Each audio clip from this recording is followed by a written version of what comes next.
नमस्कार नमस्ते वणकम आपण मानकु मोर आंतरिक अभिनंदन एही 2 सप्ताह महिला अनुवादकଙ୍କ ପାଇଁ ऑनलाइन प्रशिक्षण कार्यक्रम. A very good morning to all of you. I am Dr. Suhaleshmi, Senior Resource Person at National Translation Mission, Central Institute of Indian Languages. On behalf of National Translation Mission, I would like to invite you all for the 2-week online training program for women translators. Respected CIL Director Professor Sailendra Mohan Sir and NTM Officer in charge Dr. Tariq Khan Sir, a very warm welcome to all of you, and I would like to introduce Dr. Anindita Sahoo for this program. Her topic is the role of linguistics in translation.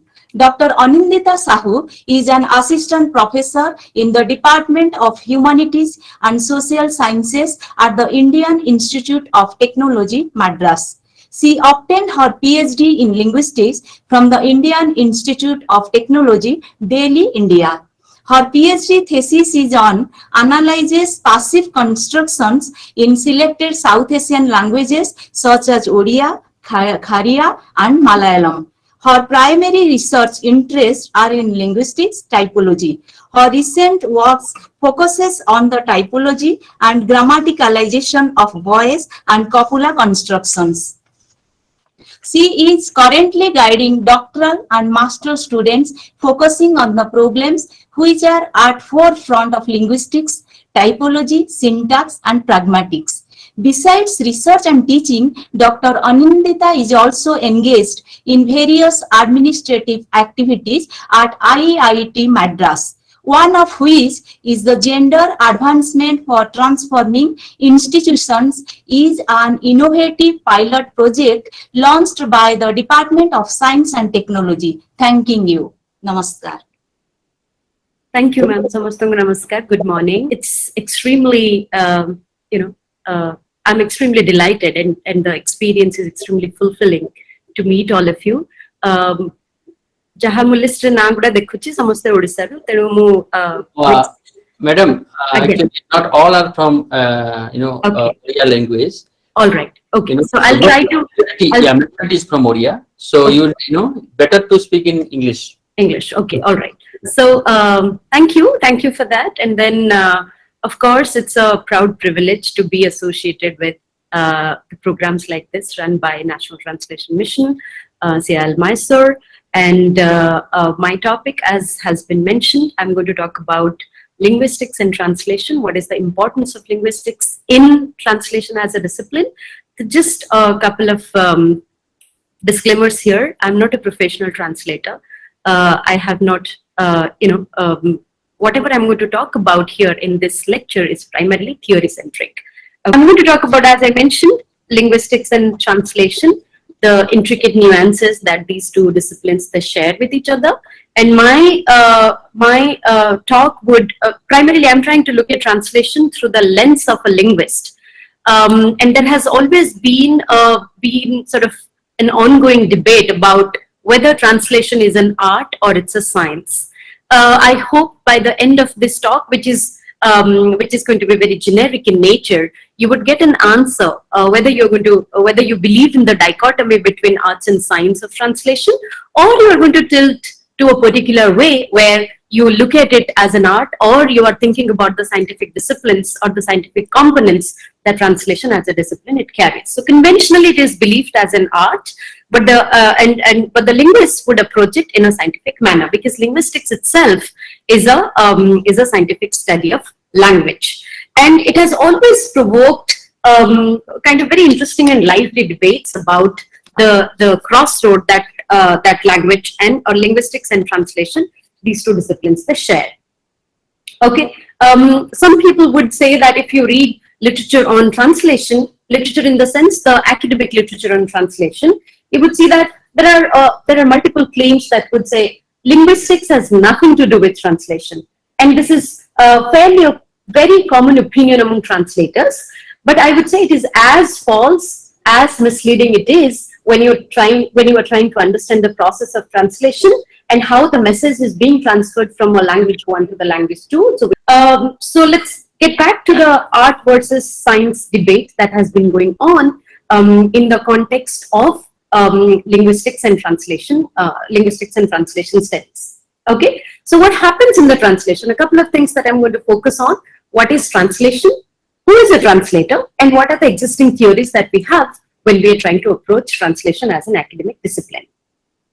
So what happens, the misleading notion that we have is that the linguists, they don't have to do anything related to or anything in the process of translation is necessarily, it should be considered as a myth and it has to be debunked. So when we are trying to debunk the myth of this non-connection or the no correlation between linguistics and translation, one thing I would like to highlight is that translation could either be a product or it could be a process. So when you are approaching it as a product, it will be considered as something tangible, and where you have all these linguistic units of, let's say, syntax and the syntactic units, the morphological units, and then the phonological units. So these are the products that you are trying to achieve at the end of the process. That is known as translation. Okay, so when you are looking at translation as the product of it, or as a product in the whole process of translation, then what you are going to do, you need to figure out linguistics and translation, how they are closely related with each other.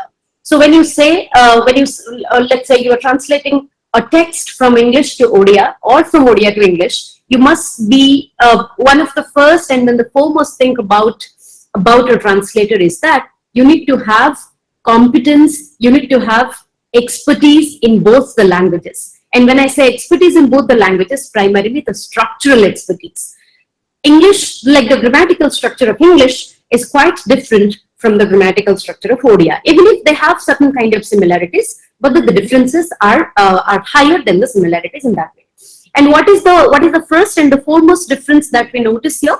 In linguistics, we have something called word order. So when we say word order, any language would have a sentence which would have a particular a particular word order. When you say subject and then the object and then the verb. So when you say I eat an apple, so that would be, so when you think about a construction like this, so I would be the subject, eat would be the verb, and then apple would be the object. So the order is what? S, V, and O. So that is the word order English follows. But if you think about it in your own language, you would see that that's not the order that we are following. Odia re mujhe koi bhi mu gote ambo khaili, or in Hindi if you say maine ek aam khaya, apple khaya, or whatever. So mujhe tebal koi bhi mu gote ambo khaili, so mu is going to be the subject. Gote ambo, like a mango or an apple, that's going to be the object, and then khaili, it's going to be the verb. So in Odia, we see the order is S, O, V, right? So when you are translating a particular text, or for that matter speech, so we have two different categories of translation. We have speech to, we have speech translation from one language to the other, which is primarily computational by nature. In the recent days, when we are thinking about the computational aspect of it, considering India is a multilingual country, we have that there is a lot of computational linguistics work going on, both by the linguists as well as the computer scientists, for the real-time speech processing. So when we say speech processing, that means the translators or the machine, so something called machine translation. So my focus is not going to be on the machine translation of the speech. Rather, I'm going to focus more on the textual translation that we have in a literary text. But before we go into those discussions, I just want to highlight there are two robust domains where translators have a big role to play, or translation as a discipline has got to work. So when we think about the correlation between language and translation, these are the questions which are coming to our mind. And when we think about the speech translation, it's mainly dealt by a machine. So the computational linguistics has been evolving very nicely in the recent years. On the other hand, as literature people, we look at the textual translation also. Even if we have both the ways of translating things, or both the domains of translating things, it would fall under the category of application of linguistics, whether it is speech translation or text translation. Eventually, the root discipline is linguistics. That's what you need to keep in mind. When it is speech, people deal with a huge amount of corpora that we see. So corpora or corpus that we talk about. So we have the tree banks, we have the huge data sets which would have sentences, phrases, words, and this entire story of lexical items is going to be a part of it. That's a different discipline which talks about the technological aspect. Then the other one, we have all these literary texts where we are trying to translate them from the source language to the target language. And remember, the source language and then the target language, these two are very different in terms of their grammatical structure. Just like I gave you an idea, when you compare your language with English, English is going to be a language which follows a different word order, and then it would have the SVO construction. On the other hand, most of the Indian languages will have the SOV construction. So so that is why the Indian languages are known as head final or the verb final languages, and English is known as head initial or the verb initial languages. So when you say I ate an apple, eat is the verb and apple is the object. The other thing that you need to mention, that I need to focus here is that if you compare these two languages, then there is a significant difference in terms of the free versus flexible word order. English is comparatively a very rigid word order language. You can't say I an apple ate, or you can't say an apple I ate. So that's going to be grossly wrong and grammatically unacceptable, incorrect in languages like English. But think about it in Odia or in Hindi, mu ambo khaili mu ambo, all of these things, they can be played around depending on the discourse or depending on the context that you are in. So if I ask you a question, kon khailu mu ambo khaili mu ambo. So then when you say, and also these kind of, or korichi mue kamo, so that means mue kamo korichi. So even if there are certain discourse differences or the pragmatic differences, but the word order is comparatively flexible. So one is free versus flexible, the other one is head final versus head initial. So when you have head final or the verb final, we have the Indian languages like Odia, Hindi, Telugu, Tamil, all of these, and then we have the head initial, or the verb initial, where you have English, German, French, all of these European languages would come into that. Okay, so that's the reason why, being a translator, we must have enough understanding of the grammatical structure of the languages that we are dealing with. That's been my primary focus of attention in this talk. So just a disclaimer again, the slides are only indicative. I've just put together a couple of points here and there, but primarily we need to focus on what I discuss. So here are a couple of points about a language as a holistic system and linguistics as an academic discipline. So remember, the very first point that you see on the slide would be extremely important, because what is language? You will find language at the crossroad of all disciplines, and translation is just one of them. So if you find language at the crossroad of discipline, so then why do you think the people who are working on languages or the linguists are of like, they don't have to do anything in the process of translation. So the first claim of the linguists not having any, like the linguist not having anything to do with translation itself is a myth. So we have already debunked one of the myths that it deals with.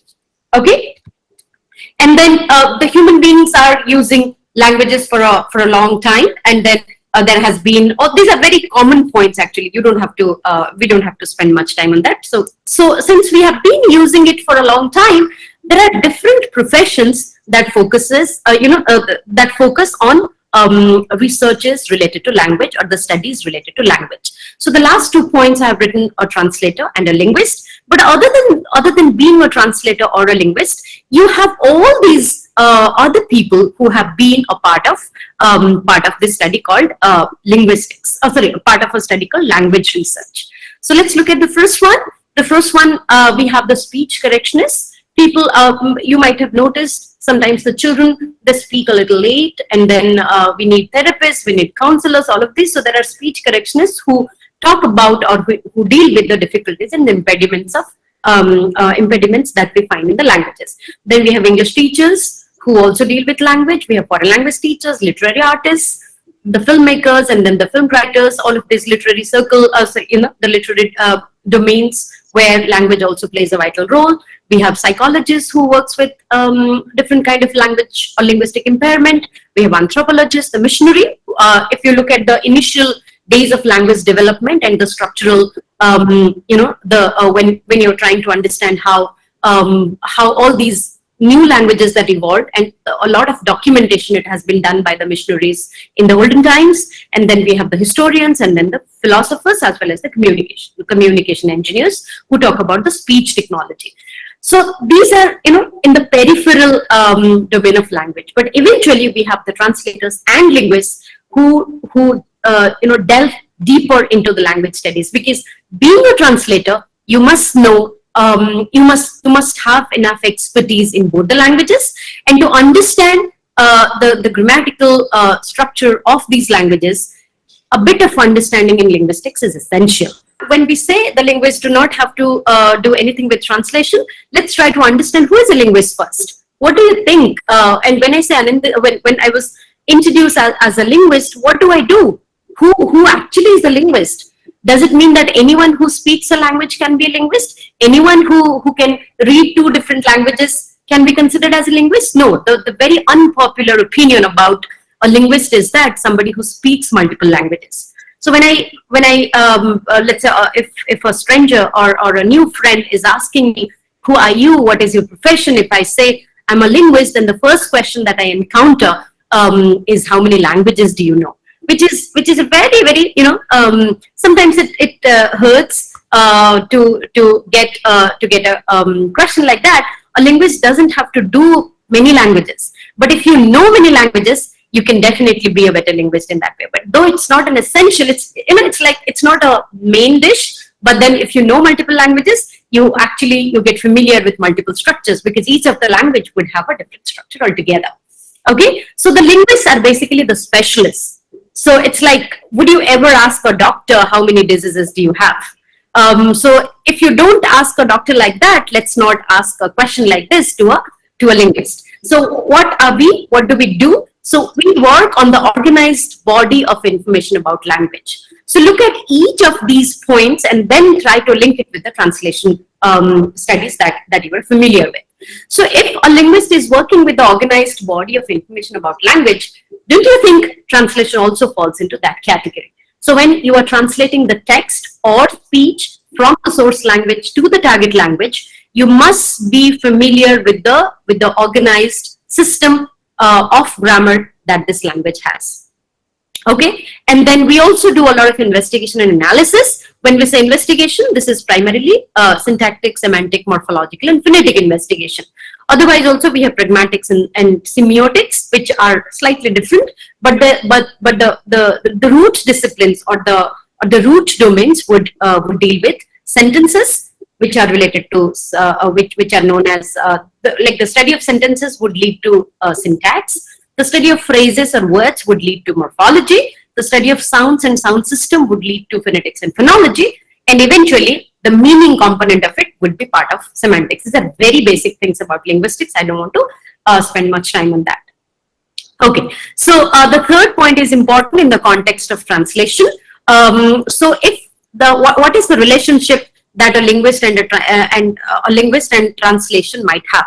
So the first thing is that the relationship of a linguist and other language professionals, and translator, being a translator, you are also a language professional. So the relation between linguists and other language professionals would be something like pure chemistry and chemical engineering.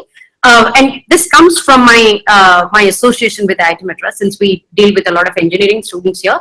I do bring in examples from these two. So just like chemistry and chemical engineering, similarly a linguist, you can link a linguist with the role of a linguist in the translation studies, right? And the more can be known about language, the more we know about ourselves. So when you think about your linguistic expertise or your expertise as a linguist, or your understanding of languages through the lens of linguistics, you would definitely agree with me after a couple of slides that better linguistic knowledge you have, better translator you can become.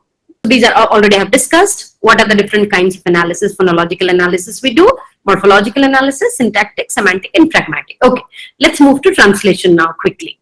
Okay, so let's look at it. I have already told linguistics is believed to is not believed. is a science and translation is believed to be an art. However, there's a dichotomy between art versus science in terms of translation. So, so you would like to know, or I would like you to answer at a later stage. What do you think? Can you quickly have a question? What do you think? Translation is an art or it's a science? It is an art. It is an art. Okay. And are you talking about speech or text translation? Both it is. Both. It's both art as well as science. Science. Okay. All right. So I have already got 3 different answers now. It's like the ones who are approaching translation purely as an art, mostly, if I'm not wrong, would come from literature background, right? Because it's you're just mechanically not doing it. If you do it mechanically, just by treating it as a science, the essence of translation is there. So, and the other thing would be the science of it. So when you say science, I'm not talking about doing an experiment in the lab, in the laboratory in that sense. So I'm just talking about science. What is science for us? Science is a systematic study of language. So when we approach languages from a systematic study perspective, we call it linguistics. So when you are trying to do the translation following the linguistic rules, so primarily you are approaching it through the lens of a scientist. And what scientist? The language scientist. So some of you believe it's purely an art. Some of you would believe that no, it could be both. So there is no such dichotomy. You don't have really, it's not like 0 versus 1. There is no binary over here. Rather, you can put things together, and that is how the theories of translation that have evolved over the period of time. Okay, so let's look at it gradually, and let me know what you think by the end of the presentation. Okay. When I'm trying to understand the link between linguistics and translation, primarily these are the 3 questions that have been asked in the literature. And I want to make it clear, most of my discussion would come from Roger T. Bell. So do refer to his book on linguistics and translation. So a lot of points have come from there. It's a wonderful book. Those who are interested to understand the theories, please refer to it. Okay. So the relations between, and also there are other people who have extensively worked on it. Roberto Morel would be another one. Then Catherine Chabin, then also Yon Kirnion. So all of these people, they have extensively. Laros also. Just refer to that. There are enough literature. Like there is enough literature available on this issue. Okay, so these are the 3 questions that I'm trying to focus on, and we are trying to understand what is translation. Then we'll see who is a translator or what is translator. So instead of writing who is a translator, I have written what is translator. This comes from the fact that translation is not limited to humans now anymore. And who else is translating it? Any idea? Who else is translating if it's not restricted to humans anymore? Translator. Google. Machines, computers, right? So the computers and the machines are also Artificial intelligence. exactly artificial intelligence, machines and computers. They are also doing the work of a translator. So with the advent of new technologies, it doesn't remain as a human work anymore. So when it doesn't remain exclusively available to human, we are bringing in the scientific aspect to it, because machines wouldn't have the emotion. Machines wouldn't understand, the sociological implications that a particular word might have. I am reminded of my college days when Sarojini Naidu's this palanquin bearer. So when we say palanquin, in Odia it will be palinki, and in Hindi it's going to be palki. So there is no equivalent word to it. So that's the reason why it has been used in its anglicized form. So a computer is not going to understand the cultural nuances. A computer is not going to understand the emotional aspect of a text, for that matter, speech. So that's the reason when we are bringing in artificial intelligence to the process of translation, it does not remain just an art anymore. Rather, it has come to a point where you have both the aspects together, blended in a very nice manner. It has become more effective. It has become more, the process has become easier too.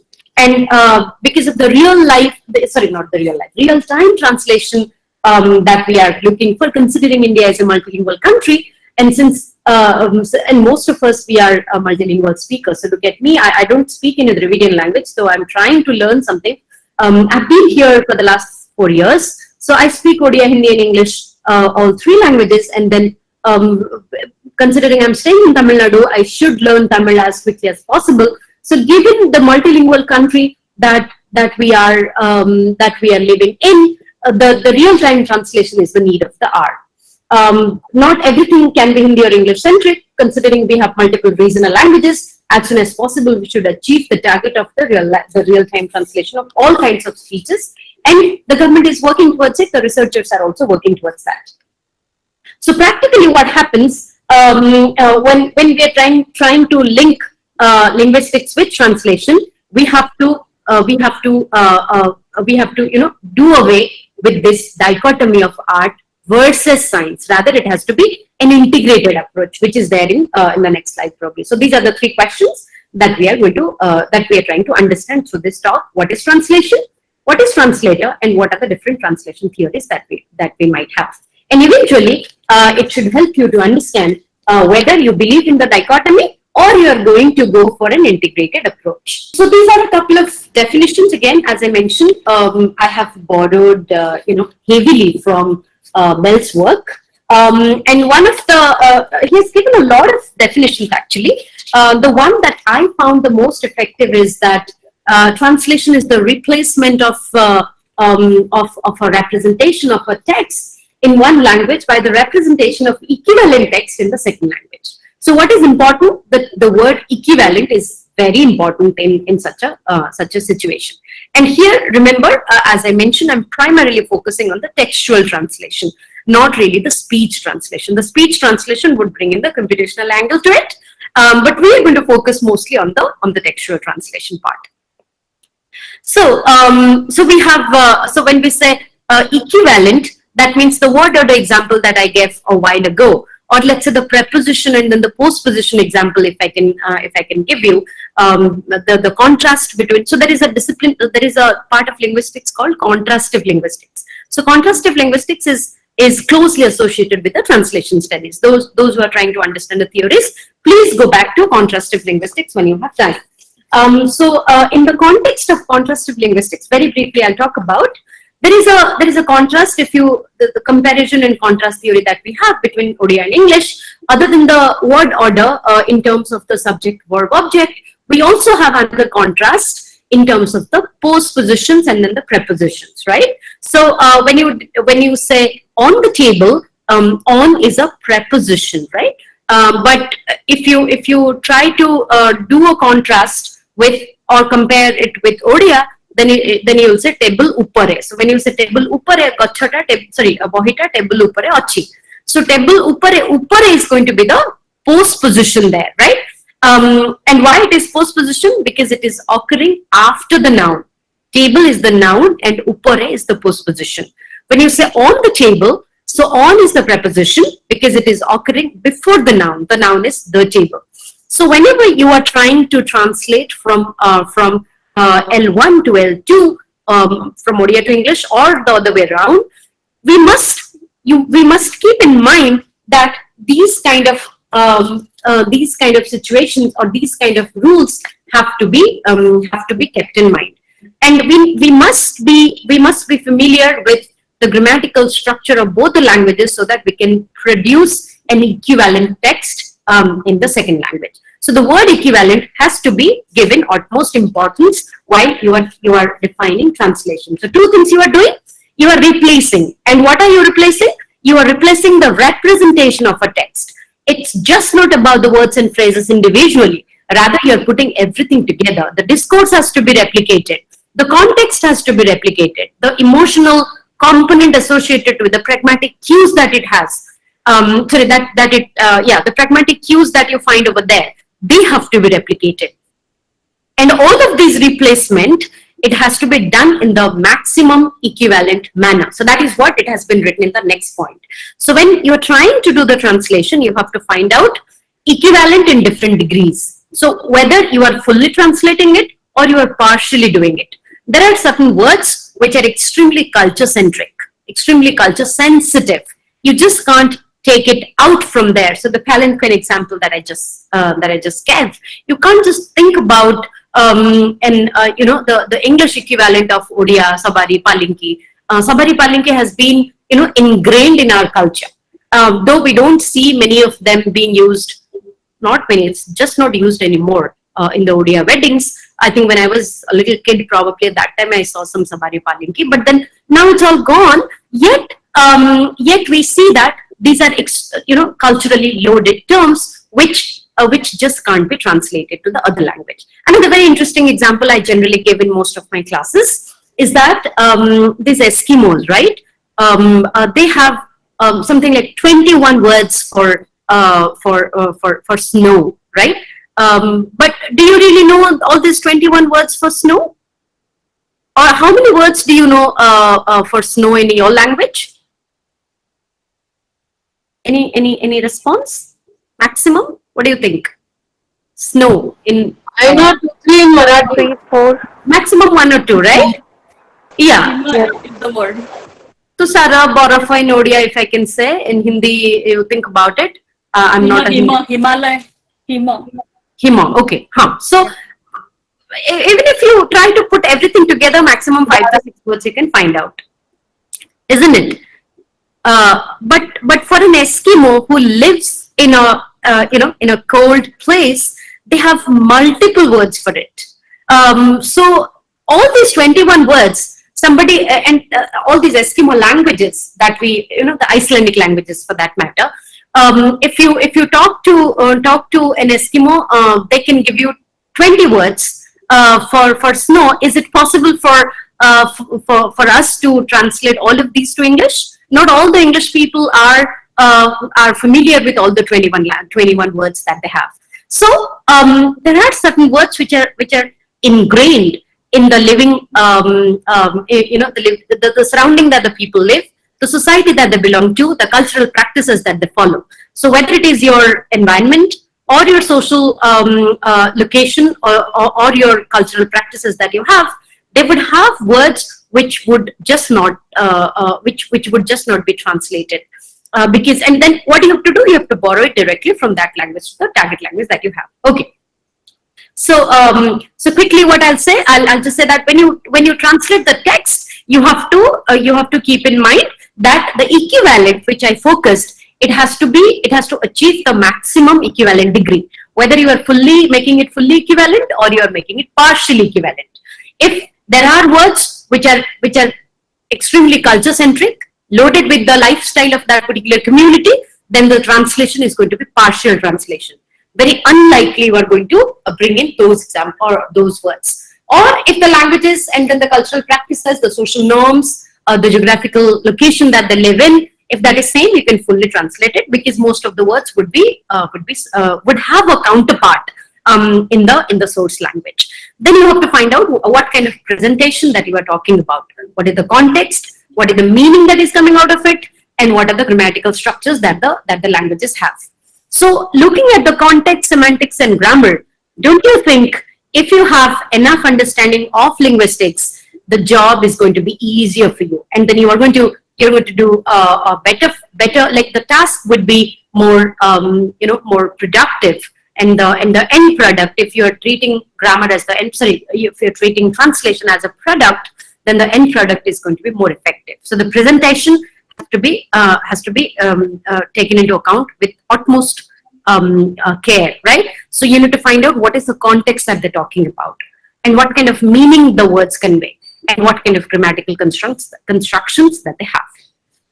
And eventually, the texts in different languages, they vary in their ranks. Just like I have given you the word order example, the phrases, the prepositions, postposition examples that I have given, the sentences. Most of the Indian languages, we have complex morphological system. And since our morphological system is so complex, those who are not familiar with terms like synthetic and analytic, look for it. Some languages are synthetic, some languages are analytic. When you say synthetic, the number of morphemes are going to be many, and when it is analytic, so then you would have only one morpheme which would comprise only one word. So Chinese, for example, Chinese as a language doesn't have many multimorphemic words or polymorphemic words. Each word would have only one morpheme.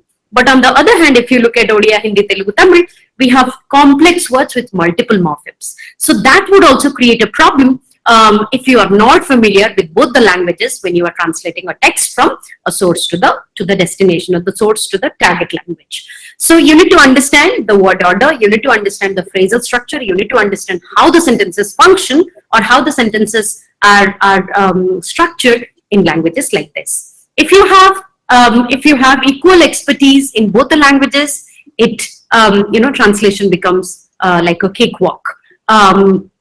But if you are not familiar with it, there could be chances that a lot of things are being lost during the process. So that is what something is always lost in the process. That is why the equivalence has to be preserved as much as possible. Either it is fully equivalent or partially equivalent.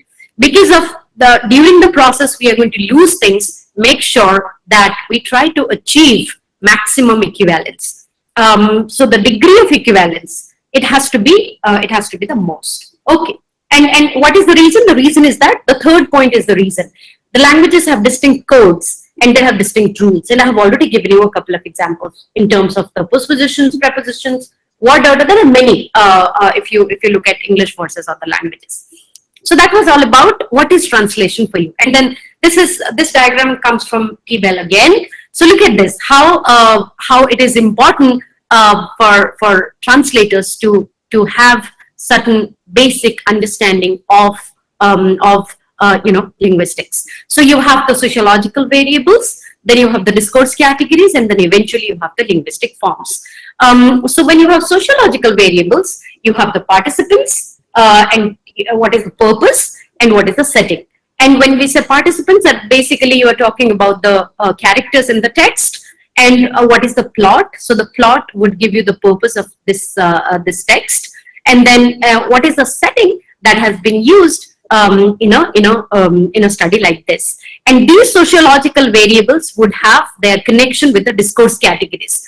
The participants would have a tenor, the purposes would operate through a particular mode, and then the settings would relate to the domains of different kind of discourse categories. And this would be, and when the communication process you are talking about in translation, you would have the lexemes or the lexis, which would have all the lexical items, and then you have the syntax. So syntax, look at the dotted lines that you have here. So syntax has a link with the participants through the tenor, and then it will also have the link through the mode, which would talk about the purpose of it, and eventually this domain and this lexis, they have to be connected to come up with the linguistic forms in case of a translation. So again, this is slightly technical. I'll get back to it if I have time, which is very unlikely. But remember, three different domains are equally important in the translations research. So you have to take into consideration the sociological variables. You have to talk about the discourse categories, because individual words, phrases, and sentences. So there are two things. One is context-free meaning. The other one is context-sensitive meaning. So when I say, generally I give examples from English. So if I say, if I look at a sentence like the door is right behind you. So that has two different kinds of meanings. So when you translate this, when you say the door is right behind you, आपके पीछे दरवाजा है, so that kind of a direct translation Hindi में आएगा, ओडिया में आएगा, तो पीठी पटे द्वार, right? But then that's not how these languages function. It has a metaphorical meaning. It has a non-literal meaning. So one is literal, the other one is non-literal. So in the translation, during the translation process, in most of the time, the non-literal meanings make it a difficult task for the translator. Okay, so there is a message here that you are not able to understand.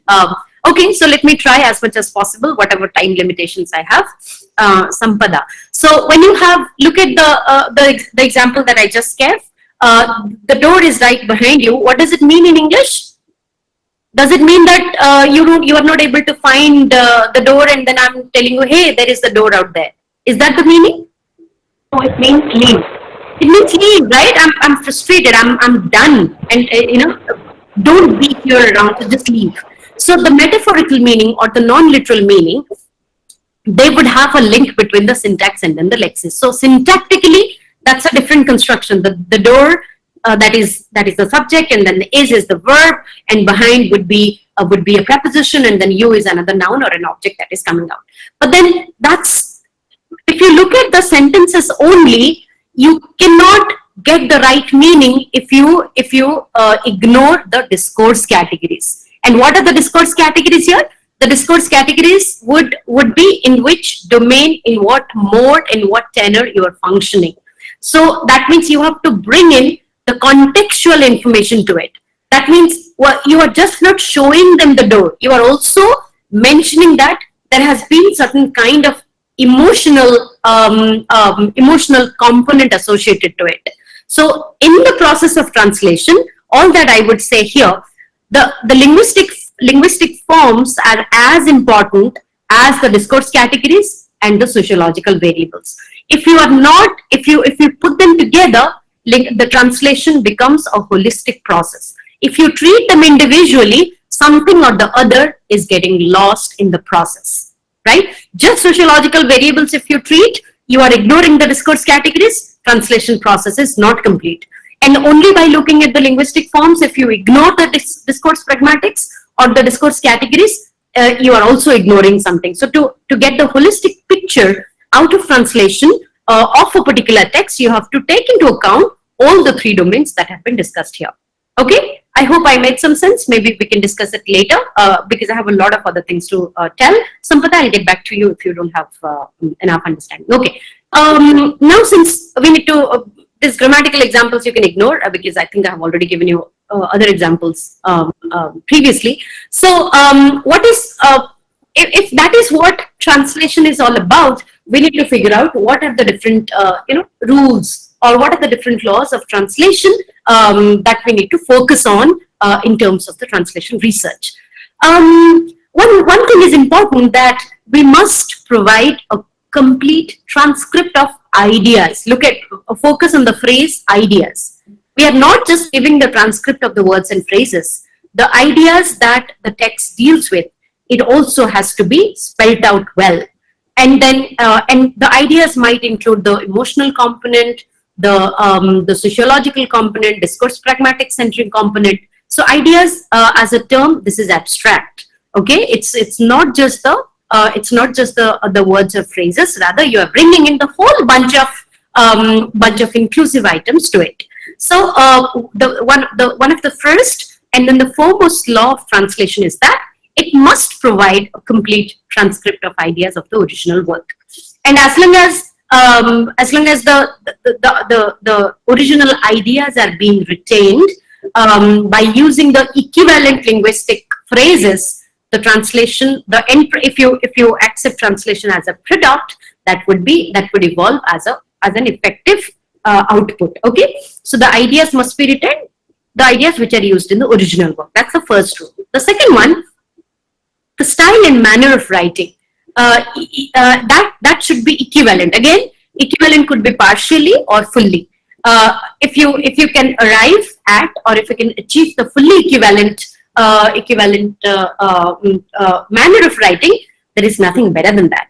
So your style of writing and your manner of writing must be equivalent to the original text. If it is written in a conversational style, return to it. If it is written in a letter writing style, return to it. If it is written, all these memoirs and then biographies, they have a different kind of tone when you compare it with the other kinds of literary texts. So each of the literary genre of texts would have a different style and manner.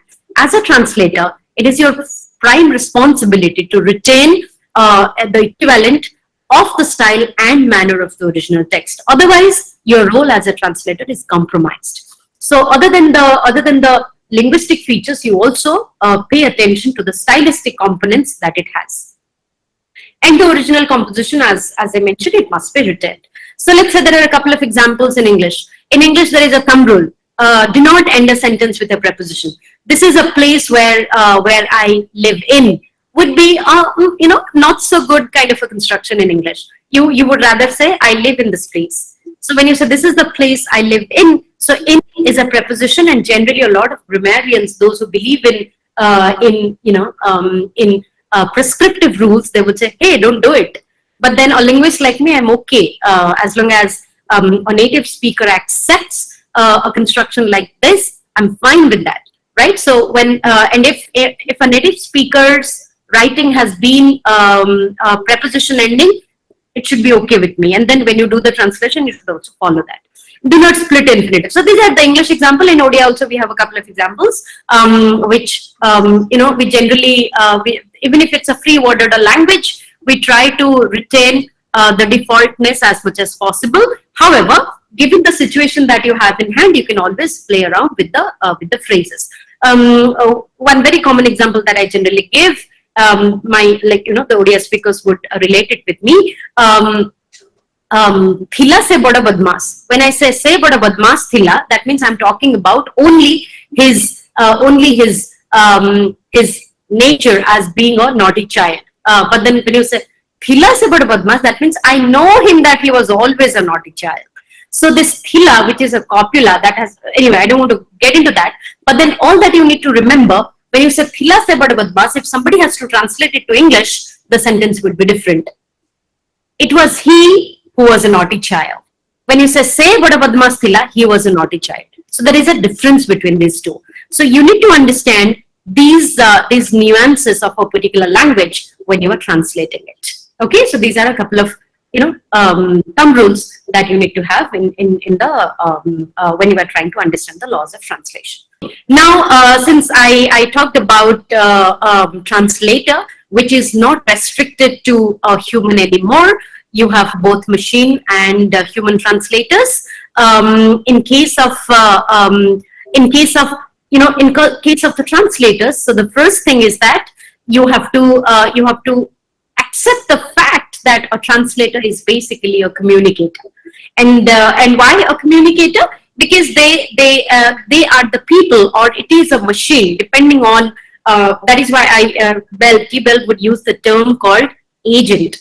So a translator is who, or a translator is what? A translator is who is a bilingual mediating agent between monolingual communication participants in two different language communities. So let's say somebody who doesn't know English wants to read an English text, wants to understand what is being written there, and in Odia, let's say, or Hindi, okay, there is a message here, Hindi example, I'll try to bring in as much as possible.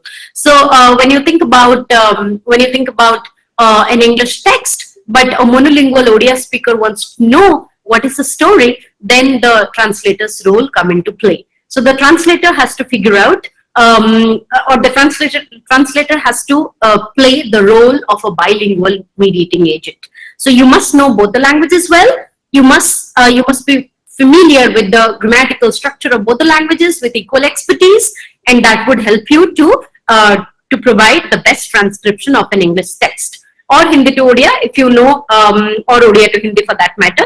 If you know both the languages well, then obviously you are working as a bilingual mediating agent.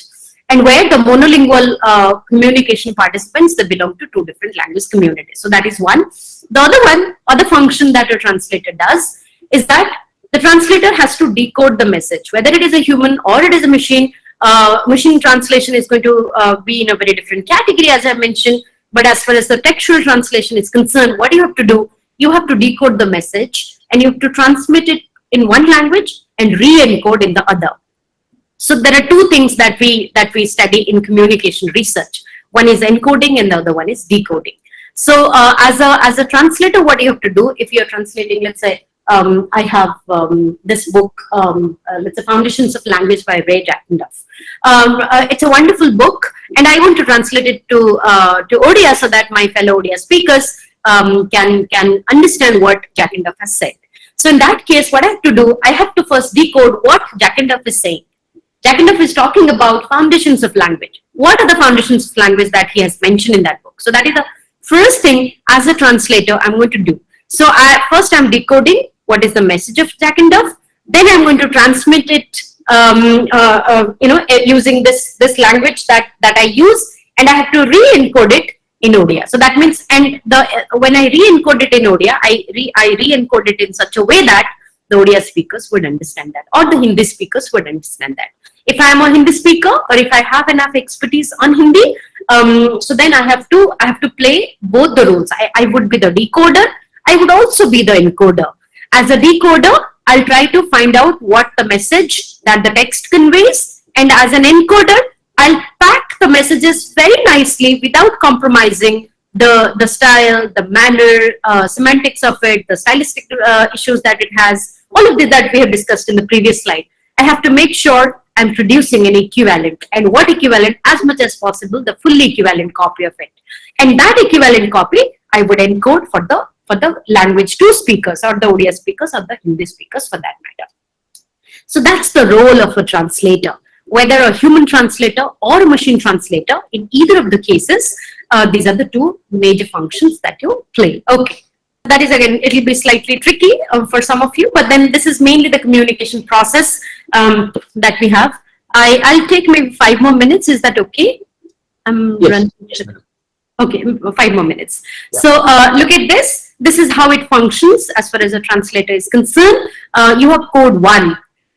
Code 1 is the language 1. The example that I gave you, Foundations of Language, written by Ray Jack and Duff.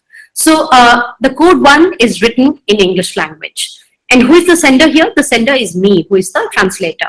So I chose a channel. The channel is reading the book, getting the message, and I as a translator, what I'm going to do, I'm trying to pass it on to the receiver.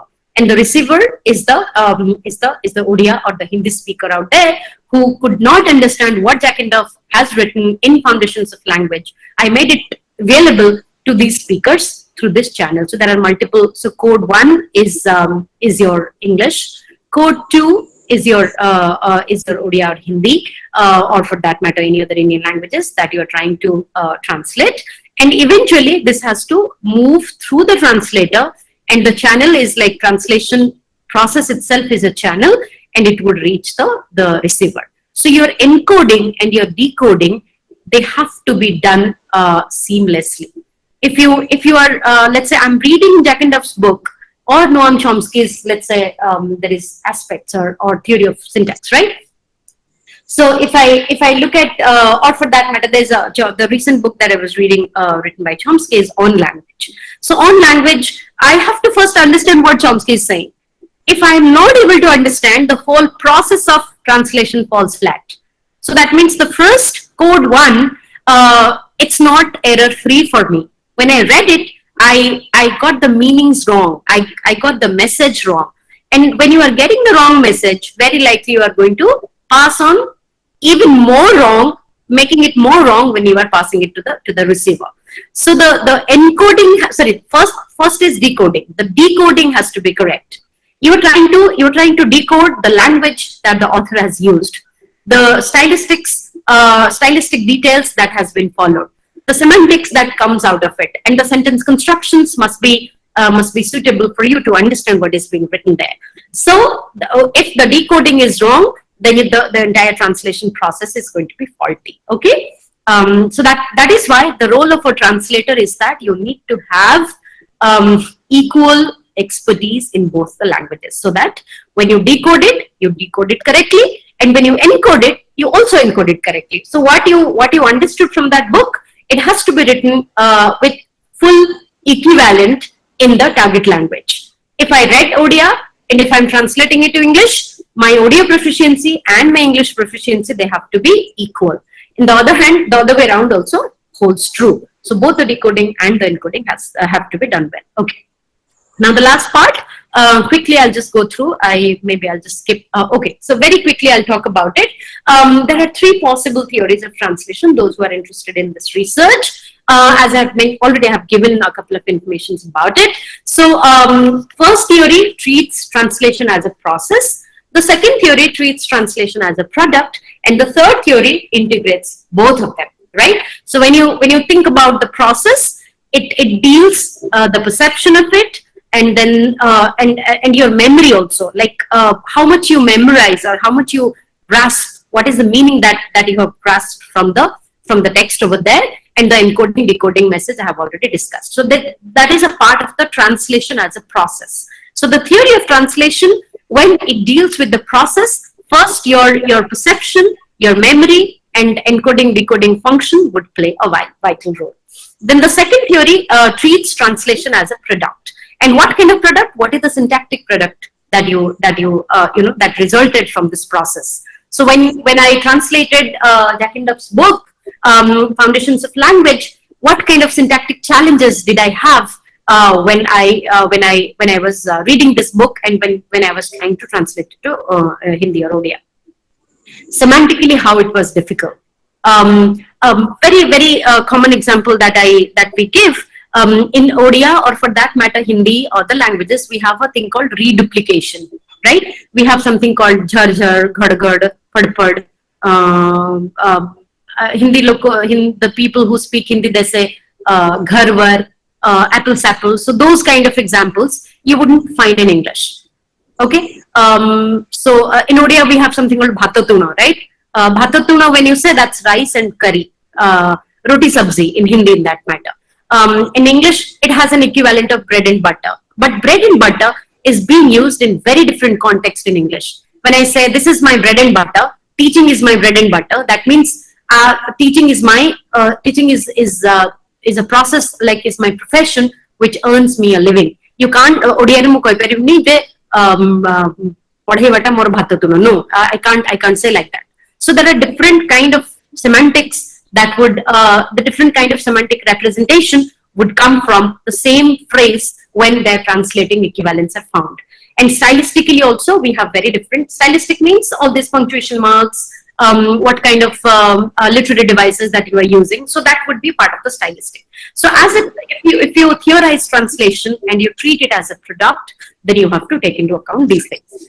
And eventually, to end it, the best thing would be to look at, or to theorize it not only as a process but also as a product. So that means what you're going to do, you're trying to integrate the both. So this is the second last slide before I kind of end it. So through this discussion, whether it is art or a science or it's both, or whether should we believe on the dichotomy or not, a couple of final points that I want all of you to remember is that when you study linguistics, you are at the crossroads of every discipline, and translation is just one of them.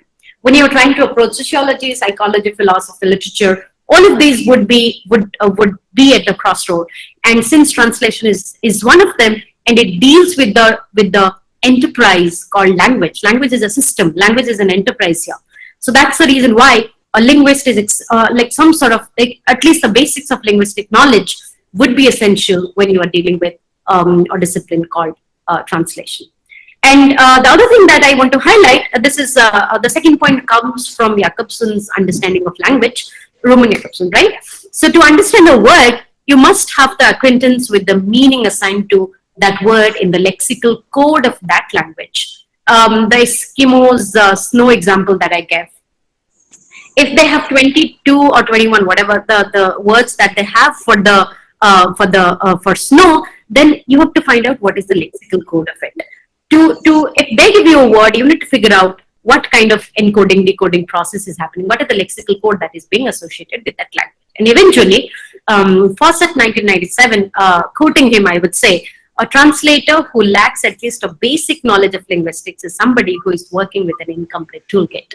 So to approach translation as a discipline, you don't have to be a linguist, but you need to know basics of linguistics. And if you are equipped with that, you're going to achieve the most equivalent. So one is partial, the other one is full. The full equivalent interpretation or the representation of the text that is available in the source language, and you are going to replicate it in the target language. Thank you. I'll stop it over here. My name is Anuradha. Yes, Hi. I'm seeking as my career as a translator. So my question is that whether I need to I need to focus on the languages where I'm going to work, and then the linguist. What will be the part of linguistics that will be helpful for me to do translation? Okay. I think you need to understand the grammatical structure of the languages that you are working on. Yeah. So when I say grammatical structure, I'm talking about syntax, morphology, phonology, and semantics. These are the four basic components that like everyone should know when you are dealing with a particular, because language is a system. Okay, this is a mental enterprise. And since it's a system, it functions in a particular way. And we need to understand what are the nuances of this systematic enterprise has, right? So my suggestion for you would be, you should know the basic semantics, the basic syntax of your language. Which language do you speak? Is it Hindi? No, I'm doing English Marathi. English I'm a Marathi native speaker. Exactly. So you need to understand what are the syntactic nuances that you encounter when you read a Marathi text. Right? And how morphologically Marathi would be different from English. So considering Marathi is a more morphologically complex language than English, it's important for us to get an idea all these complex words, how it will be translated.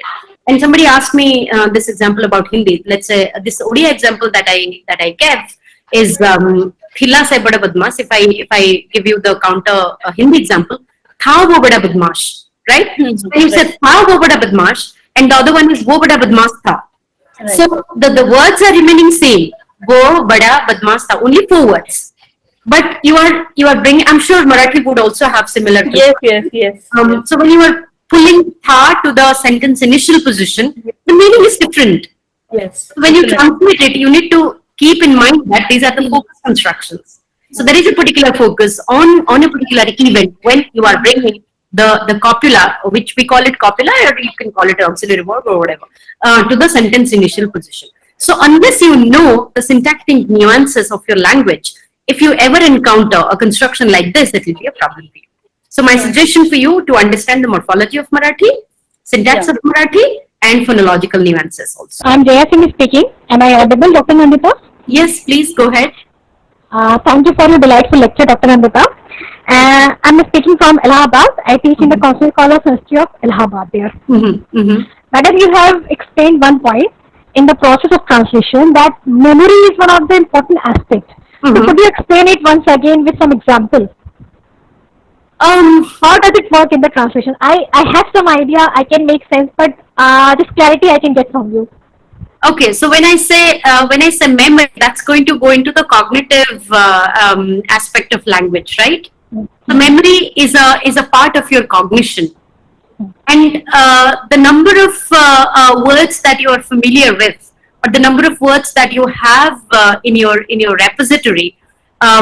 When you are trying to translate, you can always borrow the mental repository that you have, and the mental repository would deal with the how to put it.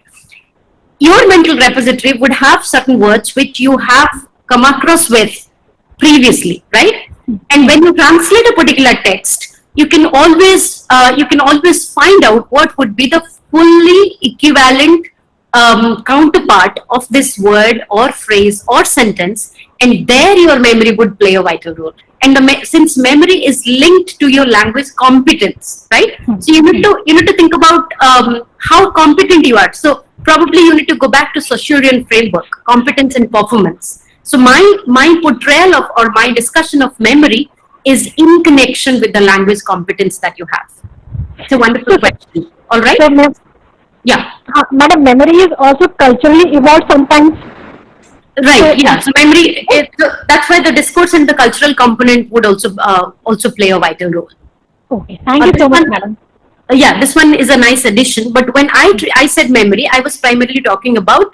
I didn't focus on the cultural memory. I talked about the language. The inherent, the biological memory that we have. The language competence-centric memory that we have. But thank you that you gave me the cultural component to it. Yeah, so that can also be considered. Ma'am, I have a question. Yeah. Ma'am, if I want to translate from English to Hindi a book, and in that Hindi book there is some different languages we don't know. that is a tribal language is mixed and some component in that text. So how can we find out and we don't know That's a challenge, which is what I mentioned. Yeah, which is what I mentioned. That's a challenge. There are certain words which are culturally so ingrained. You just can't find out any exact equivalent. Okay. All right. So I think it remains a challenge for all the translators, whether it is machine translation or human translation. You just need to copy it, like you need to borrow it from that language. Just like this Palanquin example that I gave. Okay. Or the Eskimo example that I gave. Eskimos would have 21 words. Thank you, Anindita ma'am, for such a beautiful lecture.